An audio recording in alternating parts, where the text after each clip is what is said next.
Hi, everybody. Hello and welcome. Thank you for coming to our webinar around outdoor and environmental education. My name's Chris. I'm from the University of Tasmania Future Students team. I've got my colleague Bree here to help answer some questions. And I also have our course coordinator, Dr. Marcus Morse here. So yeah, we'll be running the webinar tonight. Just going to go through a couple of things before we begin. First of all, of course, our acknowledgement of country. So we acknowledge the Palawa Pakana of Lutruwita, the traditional owners of the land upon which we live and work. We pay respects to elders past and present as the knowledge holders and sharers. We honour the strong culture and knowledge, as well as vital to self-determination, well-being and resilience of their communities. We stand for a future that profoundly respects and acknowledges Aboriginal perspectives, culture, language and history. So in today's session, what we're going to cover, so obviously a little bit at the start for myself around why you would study at the University of Tasmania. I'll then hand over to Marcus, who'll talk about the opportunities in outdoor environmental education. That will include course options, we'll talk about how to apply, we'll talk about scholarships, accommodation, because we know that there's a lot of students from the mainland interested in this course, and then we'll spend some time with questions and answers at the end. So just from a meeting hygiene point of view, you'll see if you have a look at this slide, down the bottom, there's a little Q&A button. If you click on the Q&A button, you'll be able to ask questions. We had a couple of questions come through to us before this webinar when people registered, and we believe that most of these will be answered in the session. From a time point of view, if we do go over time, please just ask your question. We will get back to you. We get a report of all of the questions to the people that ask, so we will reply to your questions and we'll make sure that nothing gets left behind. Okay. So let's begin. So why study with the University of Tasmania? Certainly, we work here, we're a little bit biased, but absolutely we have strong student satisfaction. One of the best things about the University of Tasmania is really our cohort sizes. When it comes to the Hobart campus where this course is taught, across all of our degrees, there's a starting cohort of about 2,000 students. So if you compare that to some of the bigger mainland universities that might have 11,000 new students starting every year, it really means that you do have kind of, smaller class sizes, and your lecturers generally will know you. You're not one in a class of 300. Other than that, really good graduate outcomes. 85% of University of Tasmania students are employed by the time they finish their degree, and that's well above the national average. From a student support point of view, we have a ton of student support options for you, both kind of lifestyle and career support, as well as academic and things like wellbeing support. And the other thing that I think we're all really passionate about here, and one of the things that it's one of the reasons I work for the university, is the fact that we're #1 in the world for climate action. It's not a fluke, it's been 3 years running. We really weave that through everything we do at the university, and I know myself and my colleagues are really proud of the fact that we take it really seriously. But yes, without further ado, I'm going to hand this over to my colleague, Dr. Marcus Moore. Marcus is the Associate Professor in Outdoor and Environmental Education, College of Arts, Law and Education.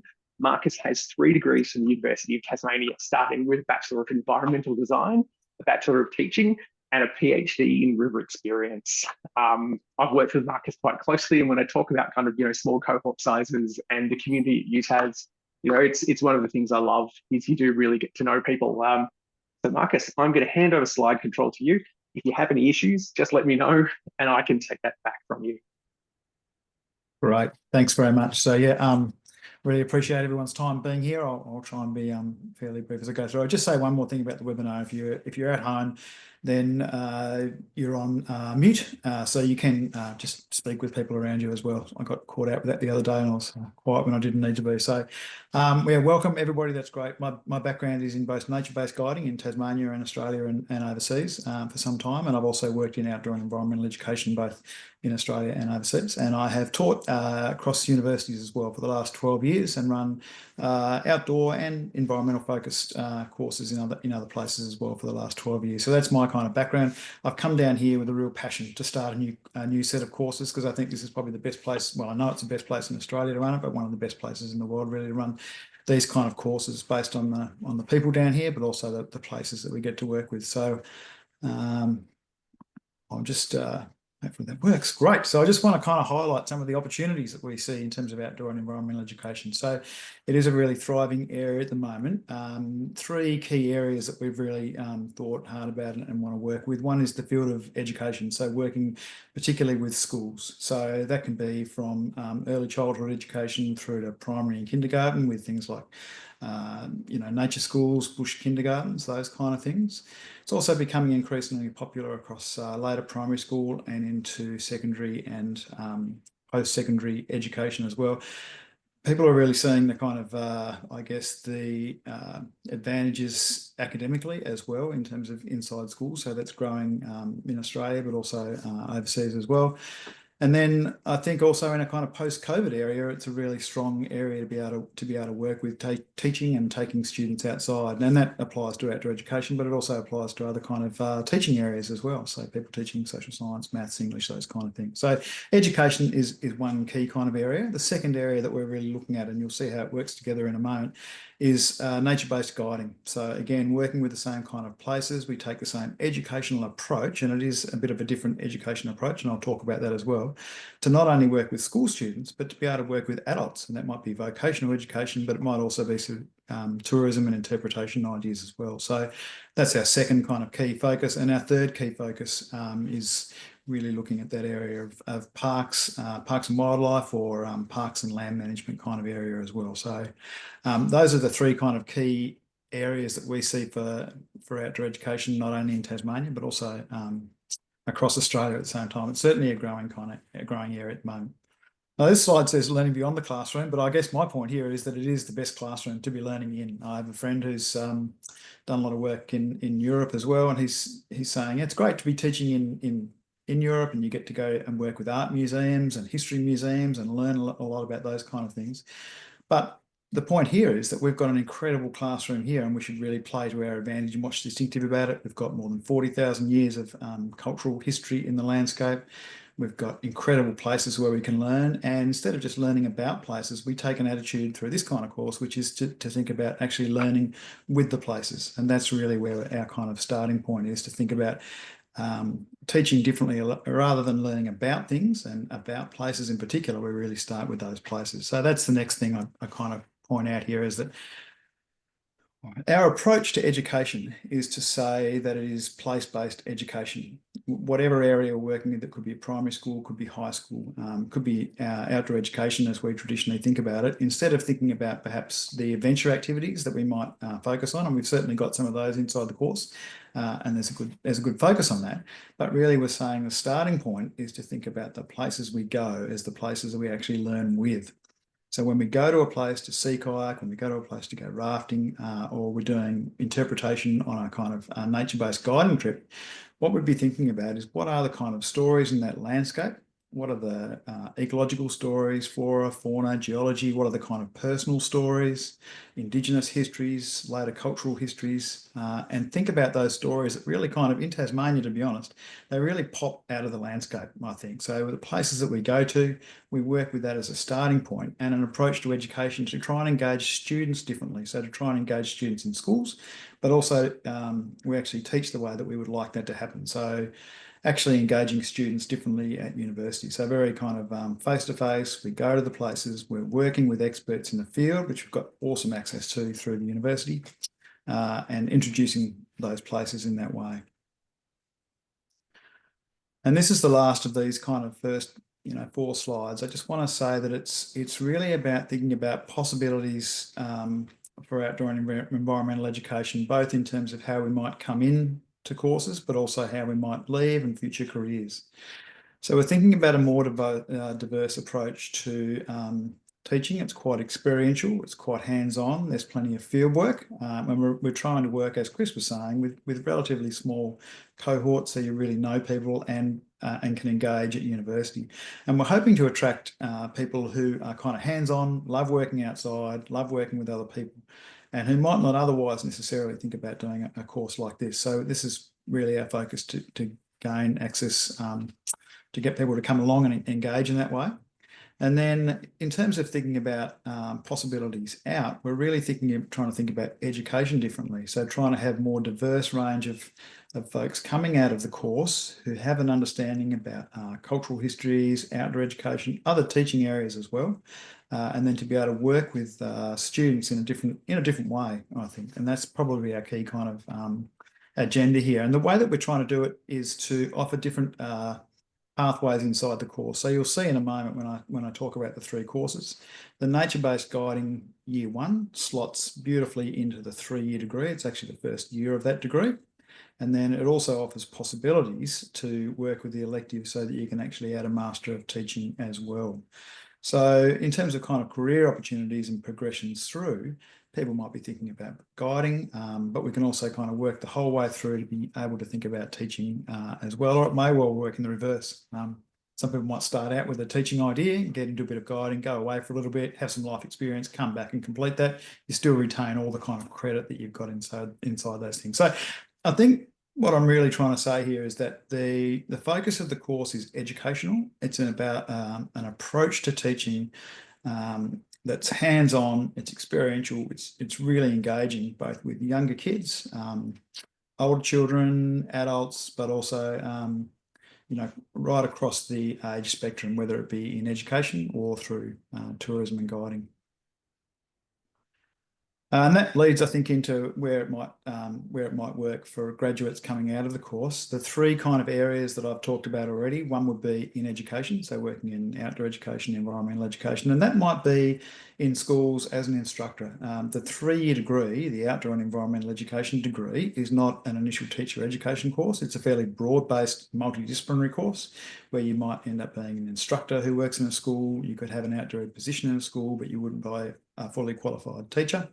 Or you might work parks and wildlife, natural resources, those sorts of things. Alternatively, and certainly many of the students that I've worked with in the past would get into nature-based guiding and then actually start up their own company and kind of head out in that direction as well. So those are the kind of 3 options: education, tourism and guiding, and also environmental management or sustainability officers, those kind of things as well.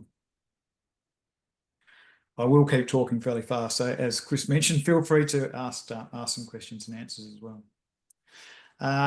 So some examples, I guess, of careers. Certainly there is that outdoor and environmental education, and I'll talk in a moment about how that would work to become a fully qualified teacher as well. And there's an amazing pathway for that in these courses. There's adventure and nature-based guides. Parks and rangers, it's one of the ways into that. There are a few different ways into that, but I think this cultural officer idea is really a growing field as well. It certainly is in Victoria and New South Wales, and that's due to kind of joint management of parks with other community groups or Indigenous groups as well. So a lot of folks coming on board in jobs in that area as well, and then nature resource managers as well. So these are I think, fairly clear and distinct kind of career outcomes that work together. And it may well be that one of those is appealing to you or a couple of them are, but people can actually move between some of these as well. So for me, I spent a bit of time guiding, came back out, did some teaching in schools and kind of moved around into those different areas. So it all kind of fits in quite neatly, I think. So when it comes to the courses, there are 3 new courses starting next year: a 1-year diploma of nature-based guiding, a 3-year Bachelor of Outdoor and Environmental Education, and then there's the possibility of combining the Bachelor of Outdoor and Environmental Education with a Masters of Teaching, and that can be done in either 4 years, or it can actually be done as well in 5 years, and I'll talk about the 2 different options for those. The key central course with all of these ones is the 3-year Bachelor of Outdoor and Environmental Education. So I will spend most of my time in the next section just talking about how that's kind of how that's put together.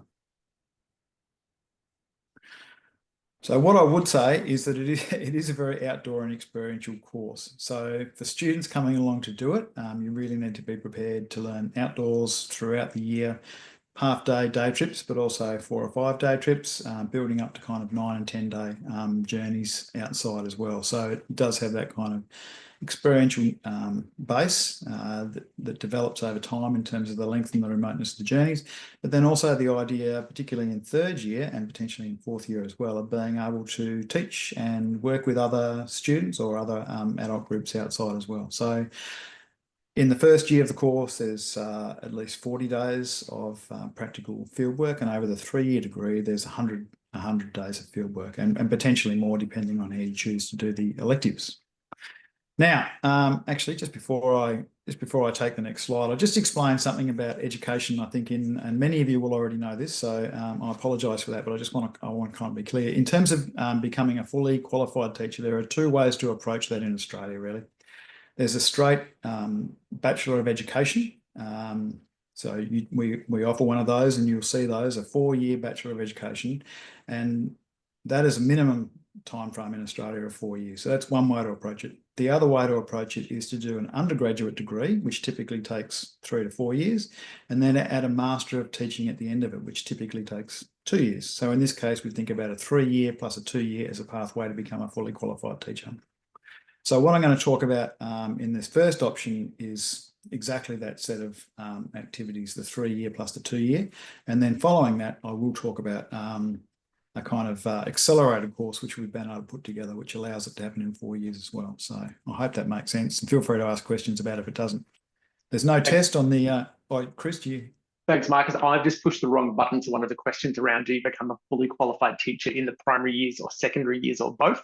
And I just wanted to let people know that with our Masters of Teaching, there is both a primary and secondary option, but I've unfortunately hit the wrong button, so your question's disappeared.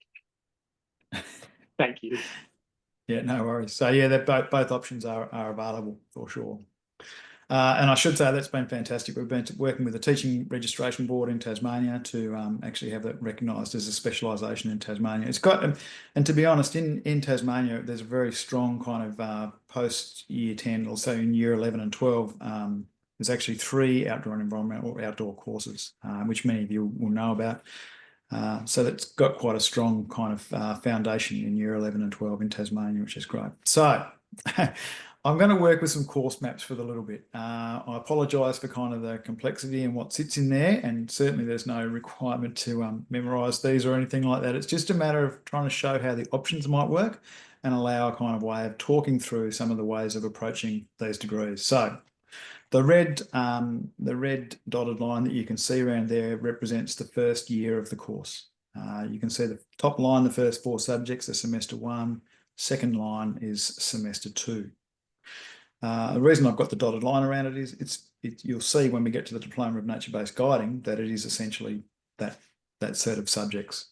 What we're really trying to do here is put together a cohort that is uniquely focused on being outdoor, experiential and working together. And there are 6 new subjects which have been written specifically for this course, the ones that are marked ENV. So subjects like Tasmanian coastal ecologies, environmental interpretation.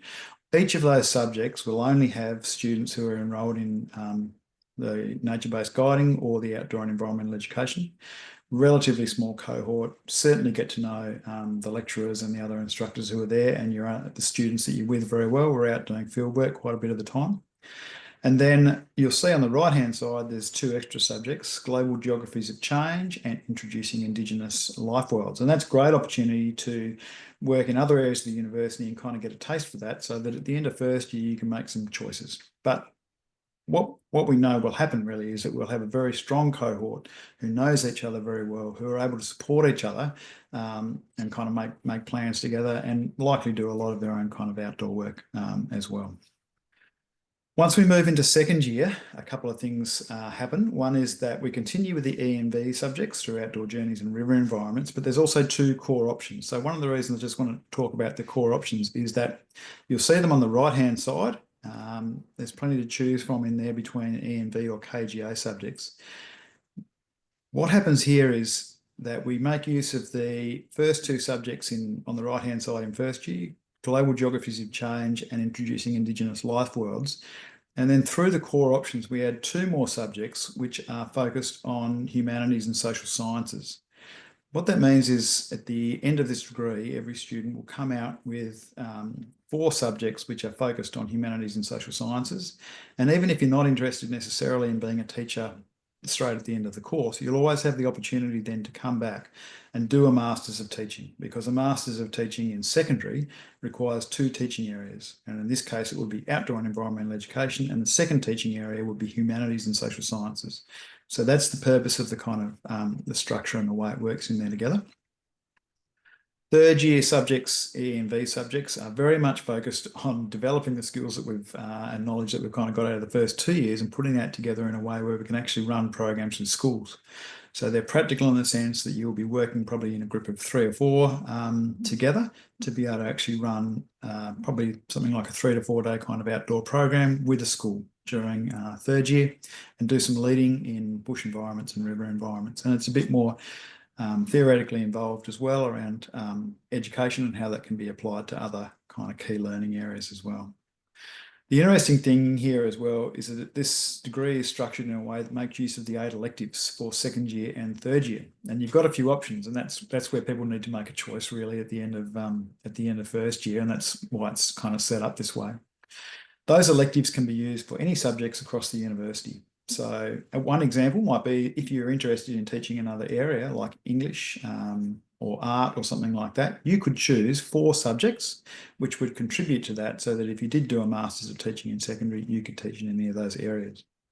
If you are really focused on outdoor education specifically and just love working outdoors and really wanted to make the most out of those kind of subjects, then you could work with subjects like Outdoor Journeys Extended, Health, Wellbeing and Natural Environments, but you could also add in some other electives. And as an example, one of those electives is a double elective called Unigo, which involves a 3-week journey overseas, and I'll talk about that one in a moment, but that's quite a practically focused subject which looks at educational and sustainability in different cultural settings.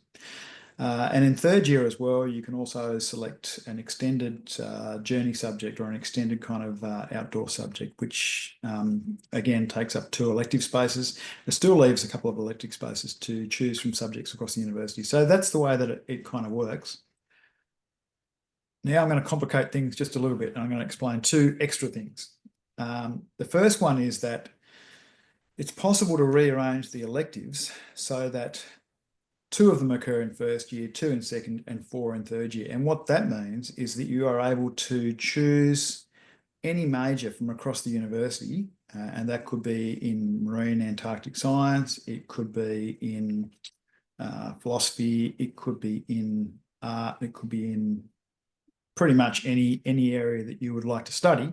And that would give you a full 8 subjects and a major, which would be very useful for many kind of career options, but also particularly, again, if you wanted to teach through a Masters of Teaching again in areas like mathematics or science, it could give you a really strong 8 subject kind of disposition towards that. So this slide shows how that works. You'll see there's still 2 outdoor education subjects, at least 2 outdoor subjects every semester.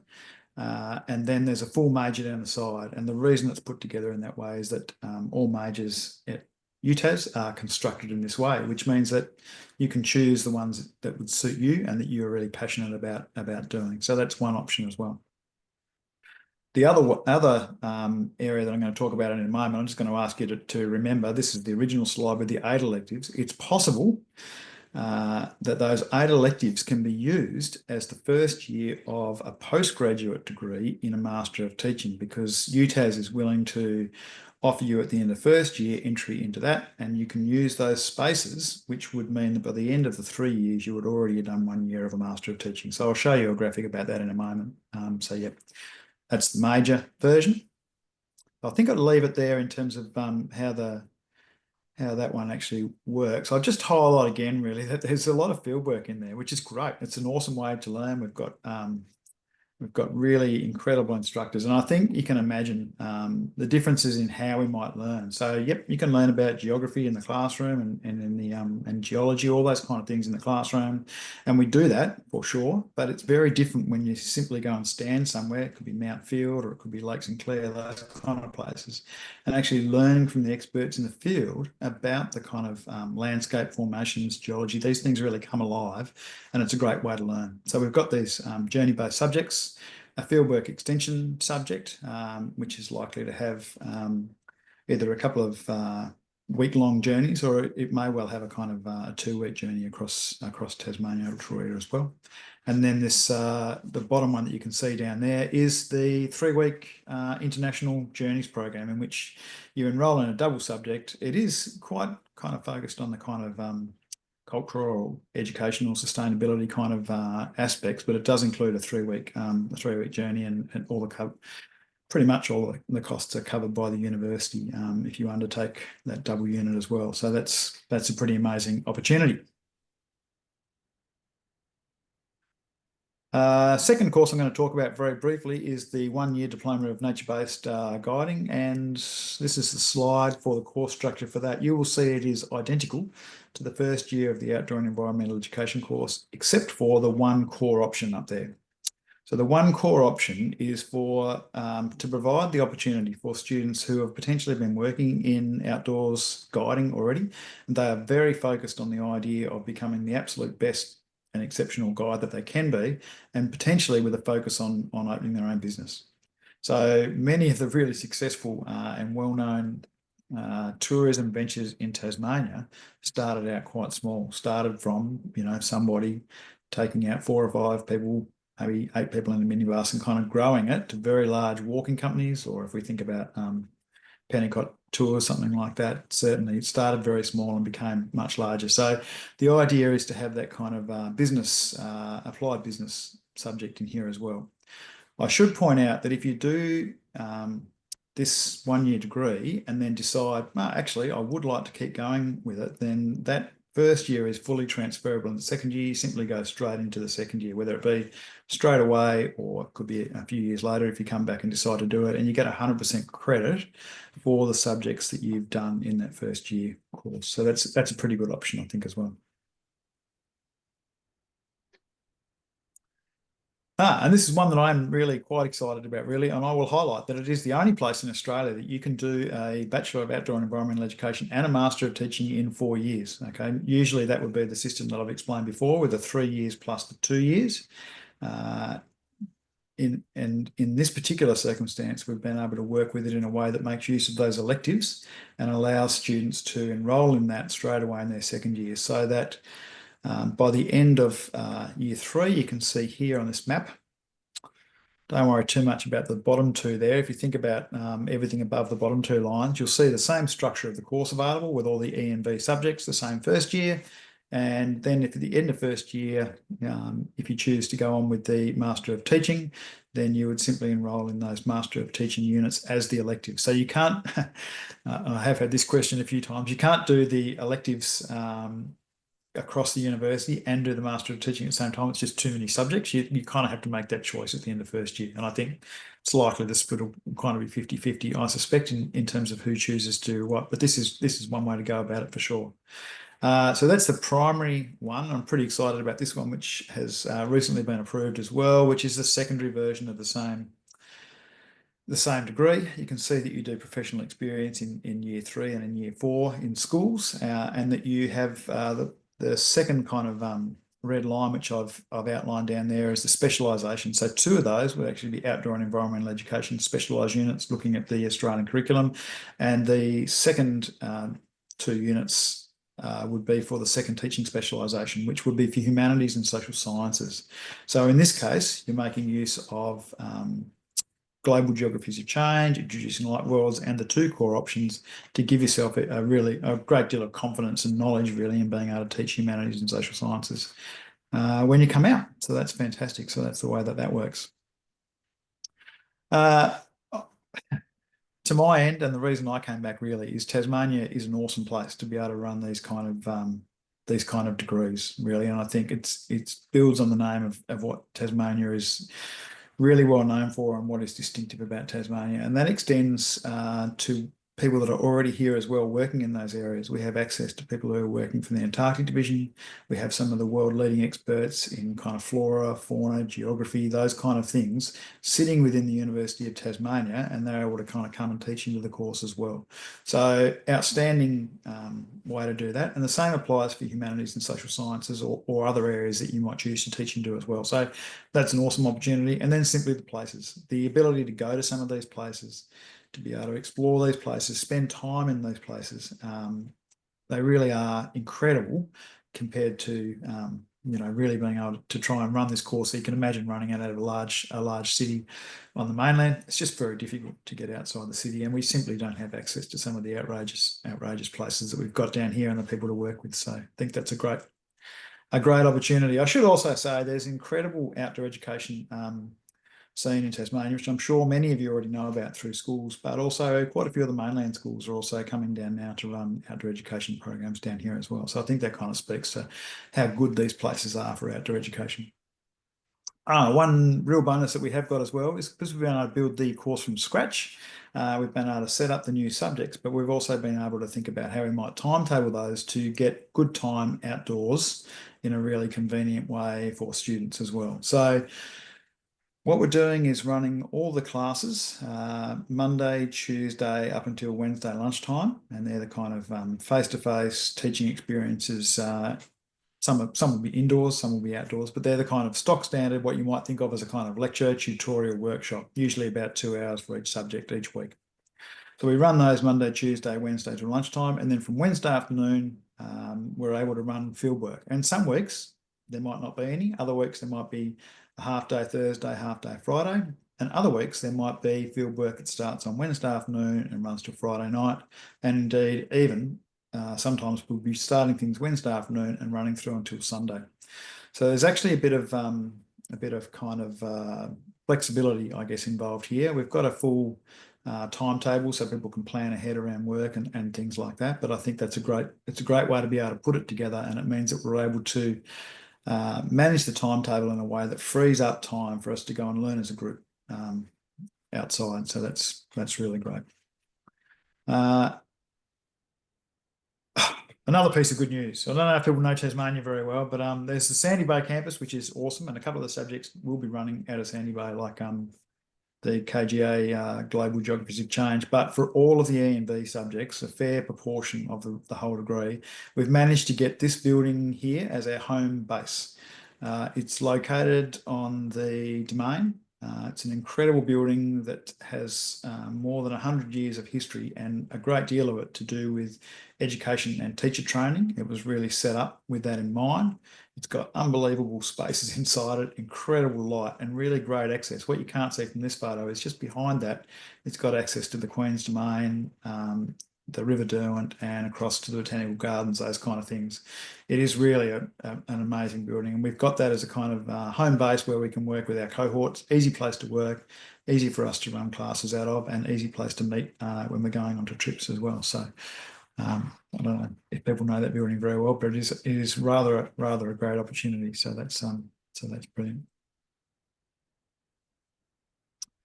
Yeah, there's also the fieldwork extensions as well, and these are the ones that would happen in third year as well. And this could be up to a kind of 2-week trip. It could be something like a trip down the Franklin River, something like that, or into Bathurst Harbour with a walk and a sea kayak, those kind of things, which seems great in terms of outdoor education and experience. And it is because many schools do run programs that are extended programs. But really, I just want to kind of highlight, I guess, that although it's outdoor education and we're doing trips in these kind of places, we're using these places as ways of learning through the places themselves. If we think about something like the Franklin River, it's actually got an incredible Indigenous history, but it's also got an incredible kind of cultural and recent social history. It's really the birth of many political forms in our country, and it's got just a really amazing intact ecological flora and fauna kind of setup as well. So there is something about learning in these places. We're kind of learning about how to move in these places, but we're also learning kind of with the places and being inspired by the place. So that's really what the course is about. It's about there is a kind of theory and understanding of education and guiding, but really a lot of the time we really want to be able to learn in the places and be inspired by those places as we go. There is also external accreditation within the course. So, for example, everybody in the first year will do a wilderness first aid, which is brilliant for the nature-based guiding and the outdoor and environmental ed. And then if you continue on to do the 3 years or the 4 years, there's also Paddle Australia work in flat water or white water that we'll work with on the river. idea as well. And it's a very relaxed approach to things like river environments. We're really looking at being able to work comfortably in those places so that we can run educational programs with students. It might even be just like local creeks, walking along those places, all the way through to be able to kind of running commercial programs there as well. And it is very much up to individual students as to how they actually engage with those kind of things as well. So there's no pressure involved in that sense of things as well. I feel like I've been talking for a fair while there, Chris. So yes, Mark, you've done an amazing job, so thank you. So I'll take over for now for the moment. right. We're going to need you to do more talking though, because we've got some great questions in the chat that I won't be able to answer, but we'll quickly go through a couple more hygiene points, and then we can get into those. So I guess back to the piece that I work in, as most of you probably know, applying online is easy and free, and we can help out with any questions you have or any issues that you have. It's a pretty simple process. We're the only university in Tasmania, so we're the tertiary admission centre for Tasmania. So you apply directly through the University of Tasmania. You do it through our online application portal. If you're a Year 12 student, you'll enter your school details and your student number, and we'll then make an offer based on ATAR. If you're an adult learner, you will then enter any kind of qualifications that you've got, or if you had a gap year, you can enter those details as well. You'll then be assessed. If you're successful, we'll send you an offer. And then once you accept your offer, we highly recommend you look at some of our scholarships after that. We do have limited numbers on things like relocation grants. So I know at the moment about 50% of the students that have applied for this course come from interstate and about 50% from Tasmania. So you'll have a really nice varied cohort there. For those students that want to relocate to study, we do have our scholarship available for that, which I'll talk about later. And then finally, once you've accepted that offer and applied for those scholarships and accommodation, you can then enroll. So really, look, we had a couple of questions prior to this around costs. I won't bore you too much, but generally the costs for degrees in Australia for domestic students are generally set by the government, depending on the field of education. So it will depend on which electives you do in the subject. In the degree program. An indicative price would be about $9,500 per year for subjects coded as environmental education, and that you can put that onto a fee help loan, or a HEX help loan if you're an Australian citizen. If you're picking up the Masters of Education, those subjects cost around $5,000 per year. So it does vary depending on the kind of elective selections that you make. So we give some indicative info, but it does depend, and it does change every year as the government sets those prices. So I hope that answers the question around cost. If not, pop it in the chat and we'll try and answer it. And if we can't answer it tonight, we will get back to you via email. We have a huge range of scholarships at UTAS. We offer over 200 sort of, merit, equity, and all sorts of scholarships that are available there. The big one that we talk about is our support to study. So this is a scholarship that offers financial support for students that are undergoing financial hardship. We can offer relocation support for students that want to relocate to study the degree. We have accommodation support, so up to $3,000 credit towards our university accommodation, which is effectively around 3 months covered. So it's a really good start to help you get settled in, find a job, and kind of set yourself up if you're traveling to study. And support to succeed. So you'll get additional coaching available, you'll get other experiences, you'll get access to Studiosity, 24-hour assistance with exams and with assessments. On top of that, from an accommodation point of view, as people have asked, this course is taught out of Hobart at the moment, and I can vouch for what Marcus was saying around the building. It's a fantastic building. It's been recently renovated, probably about 3 blocks away from Elizabeth Street, North Hobart, so a really good option as well to go out on a Friday night afterwards. But then it also backs onto that domain and the botanical garden. So it's a really lovely spot and a really freshly renovated building. From an accommodation point of view, tons of options, everything from our colleges and single apartments right through to Oxbridge-style accommodation at Jane Franklin Hall, which is fully catered. So there's a few options out there. Or of course, you can look at, living life in Hobart yourself independently and not through one of the university accommodation options. But we'd always recommend when you're starting to look at university accommodation, at least for the first 12 months, just to help you build your social circle and build those networks if you're relocating to study. My preso is a bit slow.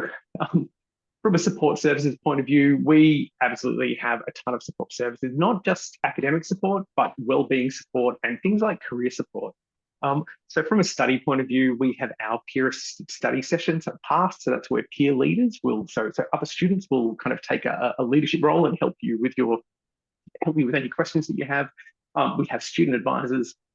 We'll have things like learning workshops, of course, and 24-hour study support through Studiosity. From a career point of view, we have our Career Connect service. We actually have a range of jobs for students. So I myself employ quite a few students that have come, particularly those interstate students often work for me. And our Career Connect can kind of connect you with employers in Tasmania when you're there. From a counselling and wellbeing point of view, absolutely, like most universities, we have confidential professional counselling. We have it in person and online, and help with academic, mental health, and personal concerns. So kind of that standard stuff, but that's kind of all wrapped around any degree you do with us. For now, thank you. We'll go to the questions. So Marcus, I'm going to need your help for quite a few of these because they get into the kind of the meat of the course itself. We've got Amelia asking around the time spent in class and in the field ratio. So you've kind of touched on that, but if you had to kind of, would it be like 25% in the field, 75% in the class? Would it be more or less? How would you say that? I'm sure it varies by year. Yeah, I can give you a couple of examples. So if we take the first year, for example, there are 3 outdoor environmental subjects in each semester. And for 2 of those, I'll give you an example of how it looks. It's 2 hours a week of class time and then 9 days a week of 9 days of field work through the semester. So in the case of coastal ecologies, for example, there's 2 hours a week of theory lecture / kind of workshop, and then the 9 days are linked up through things like days down at Taroona on the foreshore, sea kayaking along the foreshore in the Derwent, a couple of days down at Tasman Peninsula looking at some of the geology and coastal bird life, and then also a trip, for example, to Maria Island for 4 or 5 days as well, with a few experts there to really look at the coastal formations, histories of the place, those kind of things. So 2 hours a week, and then over the semester, 9 days. Same would apply for the intro to fieldwork. Environmental interpretation really has the same amount of theory, but less field days. It's kind of, I think it's got 4 field days inside it. I would say on average, most subjects would have 2 days and 2 hours a week and 6 days of field work throughout the semester. Thank you. And Amelia, I hope that's answered it. Now, Adam, you've got a fairly complex one that we might have to take an answer offline because this is more about your personal experience. But I've got, you're currently teaching at a high school on a teaching scholarship. I'm a vet teacher. The course helped me complete my teaching degree. So my assumption with this is that the initial teacher education that Marcus spoke about before is covered in the Masters of Teaching. But if you're comfortable, Adam, we can take this offline because it sounds like you've got a fairly individual circumstance here in that you are currently in your 3rd year of your program. So if you don't mind, we'll take that offline and we'll respond to you directly because it sounds like it's a fairly customized thing. Is there anything you wanted to add to that, Marcus? Or no, that sounds like a great idea. And I would add to everybody as well, the same thing applies. If you've got a particular circumstance that you're not too sure about, I'm very happy to be contacted by email. And then I'm happy to set up a kind of phone chat as well, particularly if you've taken the time to be here and listen to this, then very happy to work through those kind of situations. I've worked in both fields, both in schools and in guiding, and I'm happy to give you a kind of, I think, pretty honest appraisal of what would help you the most efficiently to get to where you need to be. It's all about what kind of, careers and life outcome you're after, I think, and I'm happy to direct you in any direction, whether it be this or elsewhere. Wonderful. Thank you, Marcus. Yeah, love your approach. So we'll get back to you on that, Adam. Jordan asks, is it possible to do Masters of Teaching but still be able to complete Unigo and do the overseas trip? Now, my understanding of this, Marcus, is that's incorrect because you won't meet the ITE requirements of the subjects to be conferred the teaching degree, but you could do it on the Bachelor of Outdoor Education as some of your electives. It's a fantastic question. The 4-year version, there's no room for electives. So that's, you save yourself a year. If you want to take the extra year, then yes, you can simply do the 3-year Bachelor of Outdoor Ed and do the 2 years afterwards. And my guess is that's actually a path that a lot of students are likely to take because of things like Unigo and because of the fieldwork extensions and because of the extra kind of outdoor experiential learning. That's also an option. So we're saying if you want to get through as fast as you can, 4 years. If you want to take the full breadth of experience and then do the Masters, it's 5 years. Excellent. Thank you. So Amelia, again, it's just, is there much teaching in alpine and Antarctic environments? Well, not in Antarctic or Arctic environments. We won't be running anything down there, but there is certainly some of the folks that we're working with have got a strong background, at least in the Antarctic. Or actually, one of the folks who's coming to work with us has got a good Arctic background as well. But there is work in alpine areas. A lot of the walks that we'll be doing. There's a winter time in Mount Field and probably up on Canania as well. Things like overland track walls of Jerusalem, or Skullbone Plains kind of areas. Well, those kind of things, I'm sure most people are aware that in Tasmania that can turn fairly alpine and relatively kind of Arctic just about any time of the year. But we're certainly the university semesters do run through kind of May, and they certainly operate in August and September as well. So yes, is the answer to that, but not. It's not a specific aim to set out to really have that kind of alpine snow ice work. And if you do want to head down that path again, feel free to contact me, and I can help you out with some directions there. Great, thank you. Now we've got one here again from Amelia around the assessment, modes of assessment. So what are the exams like? Is it practical, or is there much theory such as essays? Well, yeah. I can answer the exam one for all of the E&V subjects and say that there aren't exams for those subjects. So we are really looking at being able to do, it's a heavy course in the sense that there's quite a bit of field work and time outside. A lot of that time we'll actually be doing work which contributes to your assessments, and the assessments are not what you might normally think of. They're not all kind of, essays or exams, things like that. Some of them are about being able to keep like a nature journal, or being able to set up a kind of lesson plan for teaching a group, or to be actually able to run an interpretive tour in first year environmental interpretation. The main piece of assessment is actually working with you, taking a group of your peers out and running an environmental interpretation session for kind of 20 minutes and thinking about really carefully about how you do that. Those kind of things. It's much more practically focused in that regard. There are some subjects, potentially in other areas across the university, which you might choose to do, which do have exams. But in general, I would say there aren't exams. Great, thank you for that, Marcus. Thank you. We've got another one from an anonymous attendee. Considering the quantity of field work in the course, would the bachelor's degree be eligible for a semester-long exchange? Oh yeah, certainly open to the idea of semester-long exchanges. So there are some great programs in the States, in Canada, in Norway that we've got, and in Sweden as well, that the UTAS has got some good connections with.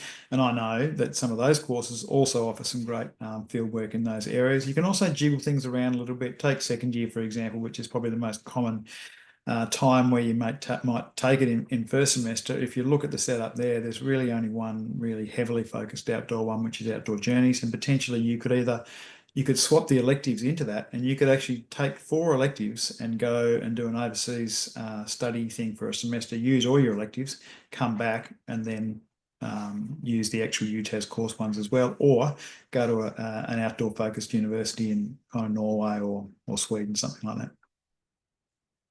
Amazing, fantastic answer. I want to do it now. Thank you, Marcus. That was really exciting. Adam, again, you're teaching full-time. Is it possible to do this part-time? So do we have a part-time schedule for this, Marcus? Is this something that can be done? That's entirely possible to do it part-time for sure. You just pick the 2 subjects out of the 4 that you wanted to do, or that's probably what you'd need to do, would be two subjects a semester, I think. Amazing, thank you. Now we've got one from Danielle. So will it be possible to study the face-to-face sessions via distance, e.g. online or in your own time, and just attend field sessions?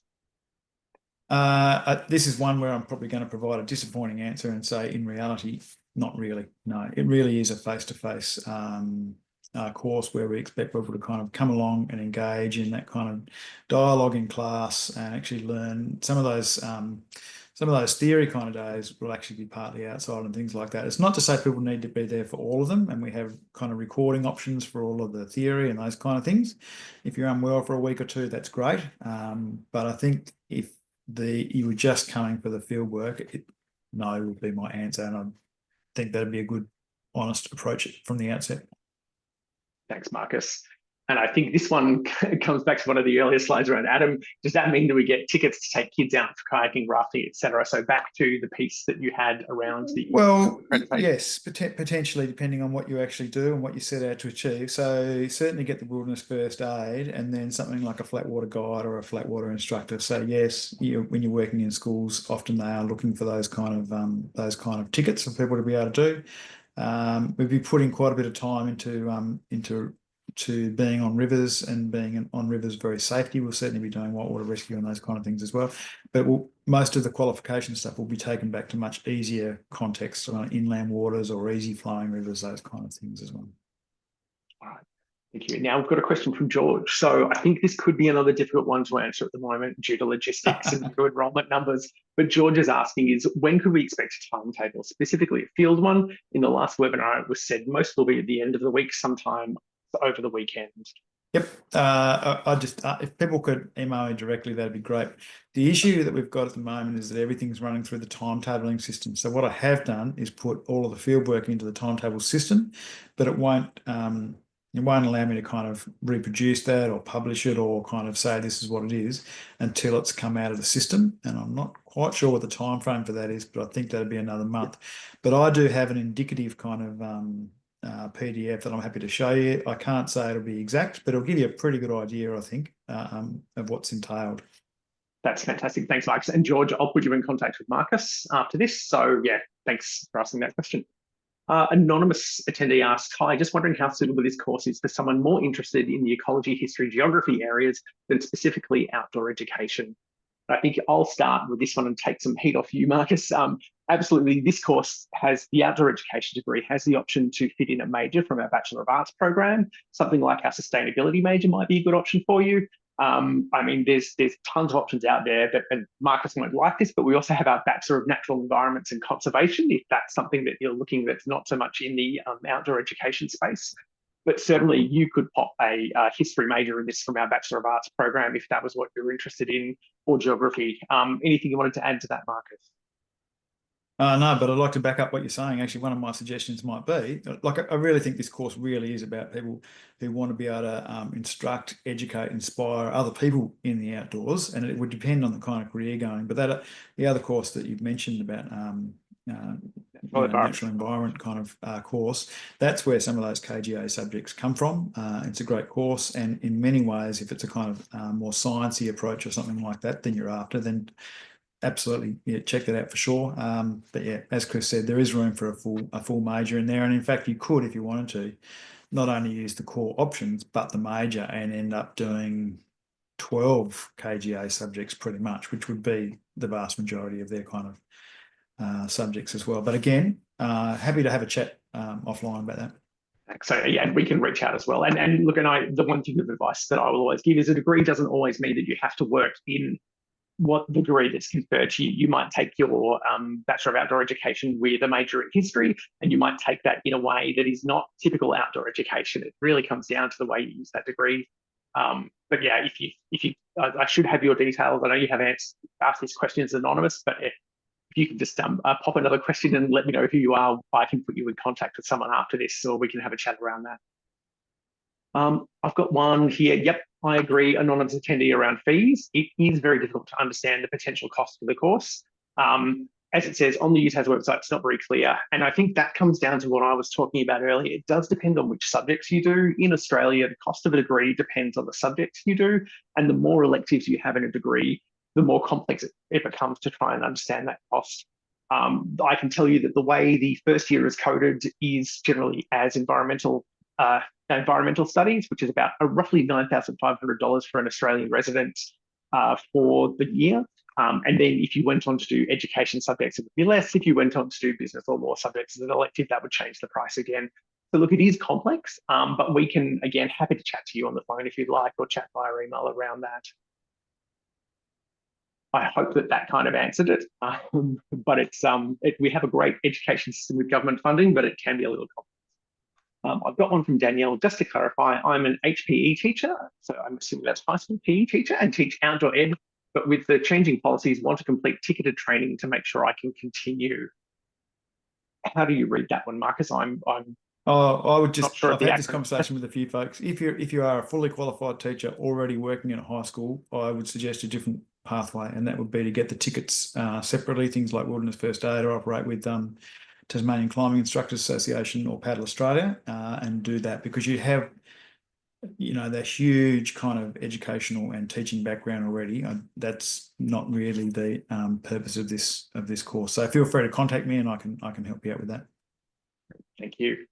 We have an anonymous attendee asking, what's the gear requirement to be able to go on these trips, especially in terms of the cost of the equipment? Great question.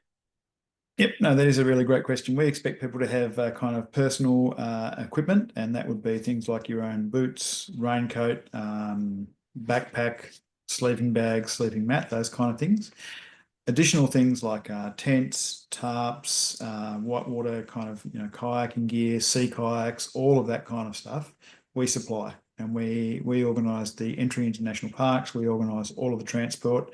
Really, you're looking at a personal kind of outdoor kit, and then supplying your own food once you're on trips. But again, that food should be no more than you would be, supplying when you're at home. I guess it's probably just in a slightly lighter or dehydrated version, but yeah. Great, thank you. I've got one around what are the recommended Year 12 subjects for this course? So no prerequisites for this degree, Marcus. No prerequisites. Personally, if you were thinking about going down a teaching career, then I would be sticking with a fairly broad range, and I always recommend kind of some sort of English or mathematics kind of stuff, particularly the English, I think, because it can help with how you kind of travel through university a little bit as well. Yep, having the outdoor leadership subject would be awesome, but it's not a prerequisite. We're after a diversity of people coming in. We don't presume any foregrounded knowledge before you turn up. And for those people that have got it, that's awesome. You'll really be able to progress very quickly and help develop your own teaching skills with others. But really, we're not after people to be able to have that kind of background necessarily. So I'd go for diversity, and particularly subjects that might relate to humanities and social sciences as well, just because that's another area that you might well teach in. Fantastic. Thank you. Just do what you're passionate about. That'd be my other answer, really. Life will work out if you do what you're passionate about. If you're trying to arrange your life around what you think you should be or what you think you want to become, that's one way to go for sure, and it can work well. But if you're really passionate about something, then I think that's how opportunities kind of turn up, particularly through courses like this, really. Thank you. Now we've got Matthew, who's saying he's completed a Cert 4 in outdoor leadership this year. What's the availability of working while studying? What credit would I receive for this certificate? Yes, so it is possible to get some credit.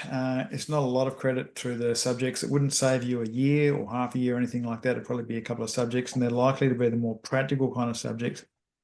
What I have seen in the past is that when people come in with any kind of background, particularly in Cert 4 in outdoor stuff, that they actually end up enrolling in all the subjects because they are very keen to, I guess, do the practical ones and spend time with everybody outside as well. So, yep, it's possible to get some credit, but we'd have to have a look at where it came from and those kind of things.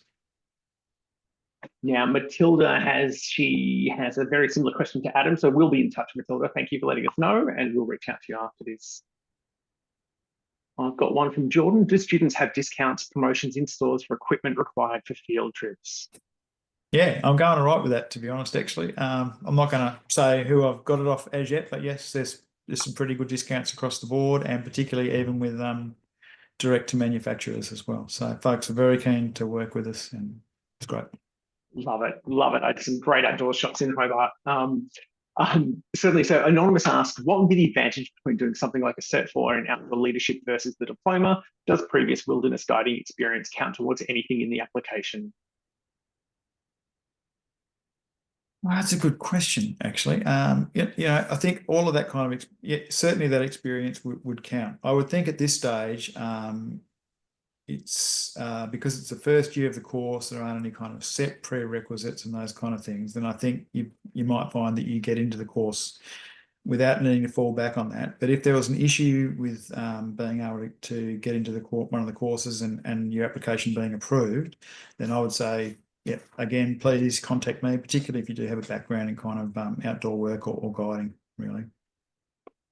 Great, thank you. And Amelia, thank you. You are very welcome. Thank you for coming. I'm really keen to hear more from you.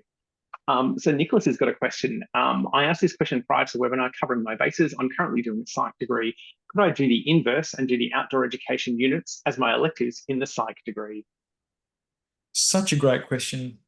But for next year, the answer is no. So we are going to hold tight for the first year because what we're finding is the degrees are both looking quite popular, and we will end up with a certain number of people in there that we're happy to kind of work with and manage at the outset.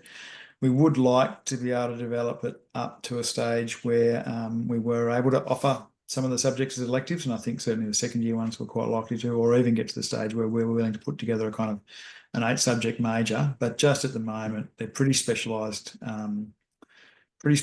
units. They're a bit tricky to run in terms of the kind of field experience and getting the expert staff to come and teach the small groups. So yeah, I appreciate the idea. Feel free to reach out individually, and we can have a look at stuff. But at the moment, everything's not listed as an elective. Fantastic, thank you. And I will add to that, I think, the design of this degree is to really build a community and a cohort that works together in that first year. And you'll see that, all of those subjects are outdoor education based. They're all located in the new building, and it's people doing the diploma and the bachelor together. And I think, having some people doing electives from other degrees kind of defeats that purpose. So for the moment, I really like the way you're building that community of practice there, Marcus. We've got one here. So could I study this as a double degree? I can answer this one. You can't study this as a double degree with University of Tasmania. You can choose a major. So you could have a second major in this from our Bachelor of Arts program or a sustainability major, or you can do the vertical double that we've talked about, where you do outdoor education and then a master's of teaching. But at the moment, you can't do this technically as a double degree at the University of Tasmania, I'm afraid.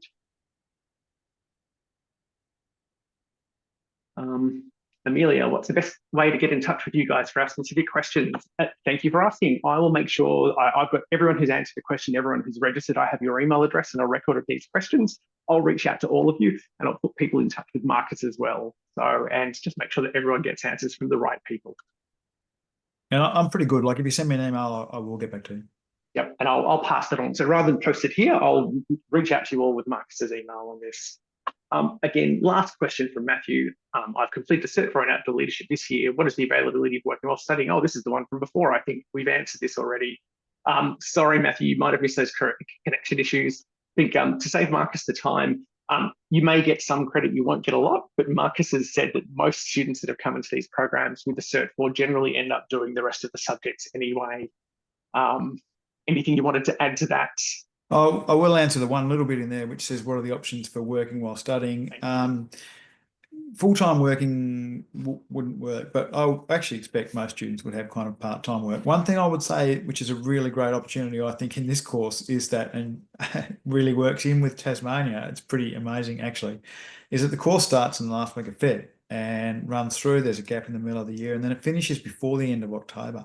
So it really leaves you at least 4 months at the end of the year where you can go and work as an outdoor adventure or outdoor nature-based tour guide for any of the large number of commercial companies which are really reaching out for exceptional guides at the moment. They're really keen, and the tourism folks are one of the key driving forces behind the idea of the 1-year diploma, really, because what's been noticed, I guess, is that if we want Tasmania to kind of develop that nature-based guiding through exceptional places, we need to be able to deliver exceptional experience through guides.